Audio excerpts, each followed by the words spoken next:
G'day, ZiggyD here, and welcome back for some more Heroes of the Storm. The Eternal Conflict just released on live, and in this video I want to share with you guys my first impressions of the new hero, the Butcher. I've played about 5 or so matches with the Butcher so far, and he feels like an excellent cross between Illidan and Thrall. Somewhere in between those two heroes lies the magic that is the Butcher, and I'm having a lot of fun with him already. I think this first clip just here highlights exactly what the Butcher is all about.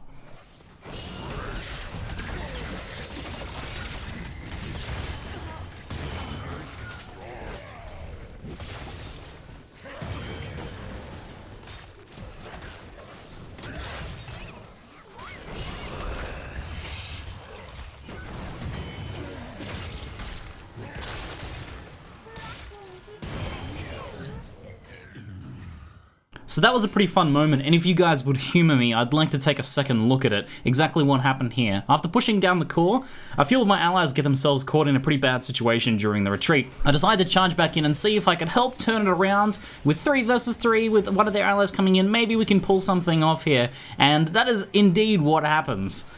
The huge burst damage of the Butcher allows me to very quickly down some of the initial heroes, and then through the insane sustain, the life steal that the Butcher gets with his W ability, I'm able to solo down twice in the fight while taking huge amounts of damage. My teammates do go down, but I managed to clean up 4 out of the 5 members of the team.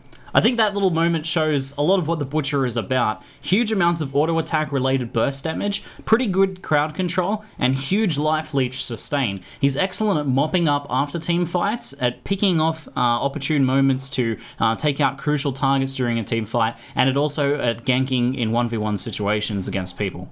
So under the right circumstances, I've found so far that the Butcher can feel very strong. He kind of reminds me of a bit when Thrall first came out and we were running around with Wind Fury wrecking people in pub games. Butcher's definitely got some of that. It's a bit tough. A lot of people are quick to jump on the OP bandwagon pretty much whenever a new hero is released, and there might be some of that. It's a bit hard to tell this early on with the Butcher.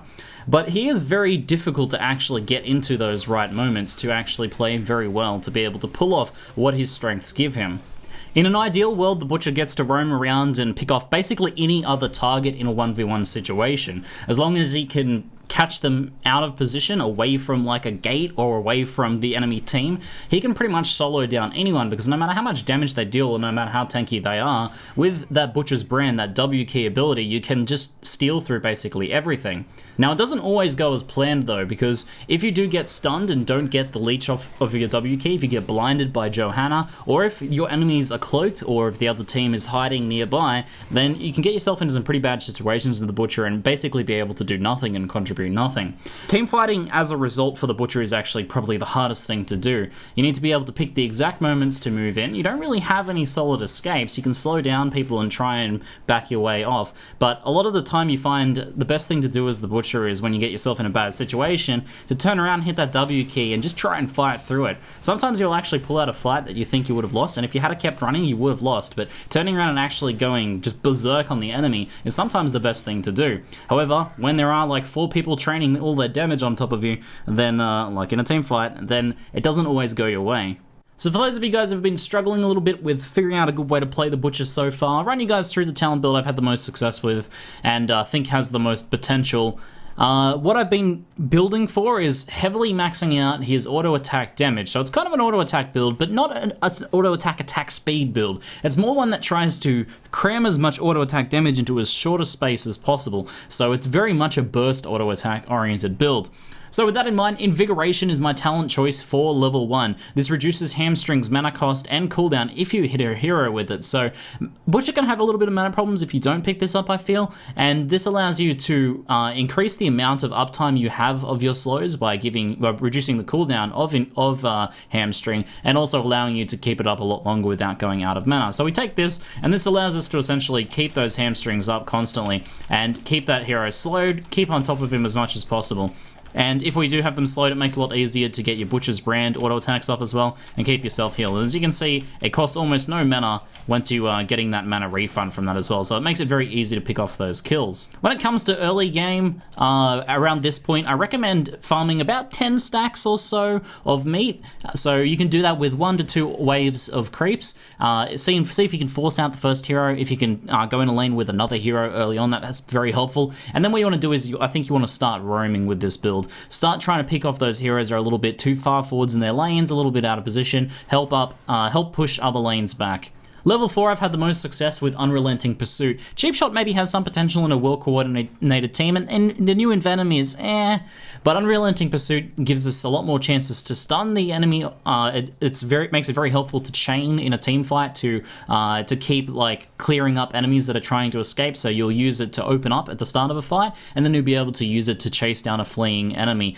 Without this, it has a very long cooldown of 20 seconds, so it makes it a bit difficult to chain it. But with this talent, we get a much shorter cooldown, so we can use it much more often. You can see the 10 seconds just there.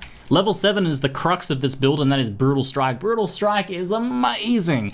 The Butcher gets huge auto attack damage when he has his 25 stacks of meat up, and 50% damage scaling on top of that is insane. Now the key to this is as well, this synergizes so well with the mechanics of Hamstring. What happens with Hamstring is, after you use it, your next basic attack will strike immediately, so it allows you to essentially bypass the cooldown of auto attacks. What you can do is you can auto attack an enemy, Hamstring, and then auto attack again. So I'll show you how that looks like with Brutal Strike just here.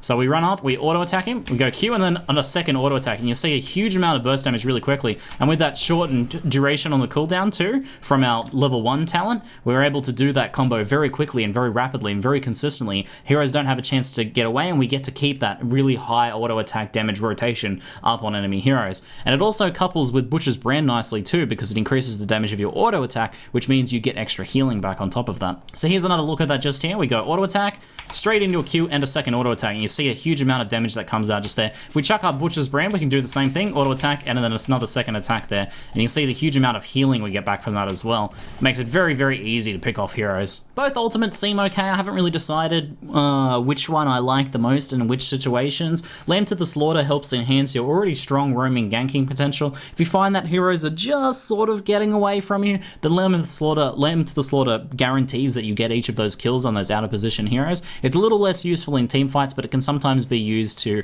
help isolate someone like an Illidan who's too far forwards and is trying to back out. Furnace Blast gives you some more team fight potential, which is the Butcher's weakness, and it can be comboed with Ruthless Onslaught. So if you take this, what you can do is you can Ruthless Onslaught in and activate your R while you're going, and then your ultimate will pop, usually around the time they're stunned. So that helps you quite a bit if you charge into the middle of a pack.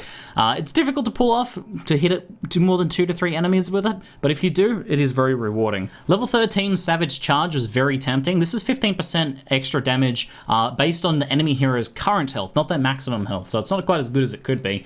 But the 15%, if you use it to open up a fight on a very high health target, you can actually use this to down tanks very quickly. So if you've got an Arthas leading the fight and being very pesky, then this as an opener means that you can actually burst down a tank very, very quickly.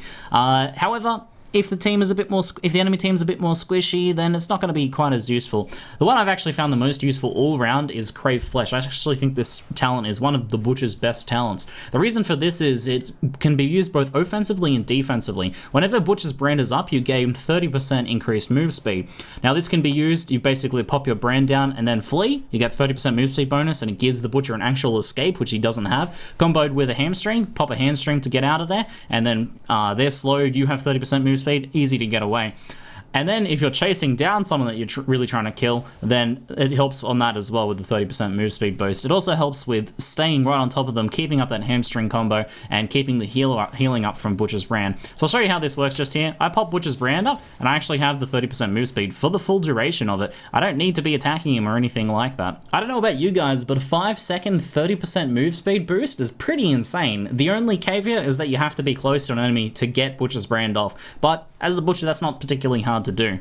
Because this is an auto attack build at level 16, you'd be very tempted to take Blood Frenzy, but I don't actually think it's particularly helpful. Gives you 25% attack speed bonus. This is better coupled with builds that go for Abattoir, where they get up to 35 stacks and they get an extra 10% of move speed. And in this one, as I said, the key is to get as much damage off as in shorter time as possible. So the attack speed bonus, although it's nice, I don't think they're actually the best thing here. I think both Enraged and Crippling Slam are awesome. If you're finding the enemy team is very CC heavy, then Enraged, that 75% reduction to the crowd control effect duration is very, very strong. The 40% attacks, it does give you some attack speed every now and then, but I don't think that's the important part. It's mostly a defensive talent, and it is quite good. Otherwise, Crippling Slam gives you basically permanent uptime of 25% slow. Comboed with the 1 second cooldown reduction on the level 1 talent, Crippling Slam means that, and since there's no fade to the slow, you have a very effective slow up very often, and it just helps in securing those kills, and it also helps you kind of like assist your team a little bit more in team fights. Level 20, both Nexus Blades and Bolt of the Storm are excellent. I think that the heroic talent modifiers are okay. Slaughterhouse is pretty good. I don't really like Fires of Hell that much. It's quite difficult to hit as with a second Furnace Blast. Most teams will be out of there by then. But Nexus Blade gives you 20% more damage on top of your already insane damage scaling and a bit of extra slow. The slow doesn't give too much since you're already slowing everything with the hamstrings, but the 20% bonus damage is insane. Bolt of the Storm, though, I think is probably going to be your choice in most situations. It allows you to escape if for some reason you get stunned and your Butcher's Brand wears off, or you get blinded, or you just get yourself into a bad situation, or you're chasing down a hero that's a little bit too far away to get with any of your other conventional means. So Bolt of the Storm I think is the strongest, but Nexus Blade is very tempting just because of the insane amount of damage you can get with this. I'll show you the damage rotation here. So we can chuck this guy up, and you can see I hit for 724 auto attack damage there. It is absolutely insane. I love it so much. So it's very hard to go past Nexus Blades, though I think in most situations Bolt of the Storm is going to be better. So overall, I've really been enjoying the Butcher so far. I think I'm going to be playing a lot more of him. If you do like Illidan and Thrall, then I think you're going to love the Butcher as well. So he'll be well worth picking up if they've been some favorite heroes of yours.